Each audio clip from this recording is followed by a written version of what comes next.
గర్భధారణ, ప్రసూతి చికిత్స, పిల్లలకు చికిత్స వంటి అన్ని సౌకర్యాలు కలిగిన ఒక పరిపూర్ణమైన ఆసుపత్రి మన సుధా ఫర్టిలిటీ సెంటర్.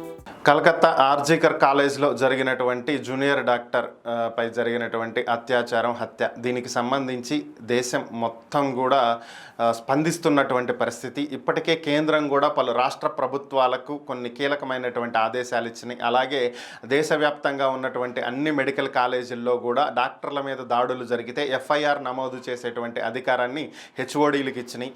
సుప్రీంకోర్టు కూడా ఈ అంశాన్ని సుమోటోగా తీసుకుని కేసు నమోదు చేయడం జరిగింది. దీని మీద విచారణ ఎంతవరకు వచ్చింది ఏంటి అనే దాని మీద సుప్రీంకోర్టు కూడా నిశ్చితంగా పర్యవేక్షిస్తున్నటువంటి పరిస్థితి. సో ఈ నేపథ్యంలోనే ఢిల్లీలో జరిగినటువంటి ఒక రన్నింగ్ బస్లో, సిటీ బస్లో జరిగినటువంటి ఘటన దేశం మొత్తాన్ని ఒక్కసారి ఉలిక్కి పడేలా చేయటం, నిర్భయ పేరుతోటి దేశవ్యాప్తంగా జరిగినటువంటి నిరసనలు ఫలితంగా వచ్చినటువంటి చట్టం.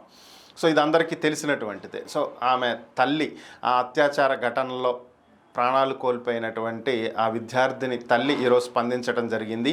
మమతా బెనర్జీ సీఎంగా ఉండి కూడా ఆమె ఏమీ చెయ్యట్లేదని, ఆమె కూడా నిరసనకారులతో పాటు కలిసి ఆమెకు న్యాయం జరగాలని చెప్పి పోరాడుతుంది తప్ప ముఖ్యమంత్రి స్థానంలో ఉండి అధికారాన్ని ఉపయోగించి ఆ కుటుంబానికి న్యాయం చేసేటువంటి కార్యక్రమాలు అసలు మమతా బెనర్జీ చెయ్యటమే లేదని, ఈ అంశాన్ని పక్కద్రోవ పట్టించేటువంటి ప్రయత్నాలు చేస్తున్నట్లుగా కనపడుతున్నాయని, సో ఇంత పెద్ద ఘటన జరిగితే కూడా ఆమె చేస్తున్నటువంటిది పరిస్థితులను చక్కదిద్దే విధంగా లేనటువంటి కారణంగా దీనికి నైతిక బాధ్యత వహిస్తూ మమతా బెనర్జీ తన పదవికి రాజీనామా చేయాలి అంటూ ఆమె కోరటం జరిగింది. మరి ఏం జరిగిద్దో